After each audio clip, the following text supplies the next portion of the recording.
বন্ধুরা এখন হচ্ছে আমাদের ব্রেকফাস্ট টাইম। সো এখন আমি সবার ব্রেকফাস্ট মেক করে দেব।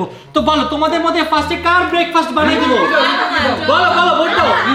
ঋতুকে আমি ফার্স্টে জয়কে দেব। দাও, কারণ জয়কে একটু বেশি ভালোবাসি তাই। এত ভালোবাসা চাইছে কি তোমার? গাইস জয়কে আমি একটু বেশি আইসক্রিম দিব, কারণ জয় খুবই হার্ড ওয়ার্কিং করে। গাইস এই দেখো জয় ব্রেকফাস্ট। এরপর জীবনেরটা তুই কি করতেছস বোন? ওরে বাবা রে, জিলাপি জিলাপি বানাচ্ছে গাইস এখানে। গাইস এটা হচ্ছে জীবনের নাম। এবার গাইস ঋতুরটা। আরো কম। এই, না না সবাই যাও যাও। না না না আচ্ছা আমি আমি দিচ্ছি। সমান চাই না, আমি কম চাই ভাই। গাইস এটা হচ্ছে ঋতুর আইসক্রিম আর এটা হচ্ছে আমার আইসক্রিম। এই কেন? আল্লাহ, তোমরা এত খাও, কিভাবে খাওয়া তোমরা তুমি? খাবার আমি খাবো না। খাবো তো বলছি, তুমি এতগুলা এত কম কেন এনো? ওকে গাইস চলো এখন আমরা আমাদের ব্রেকফাস্টটা করি। ওকে।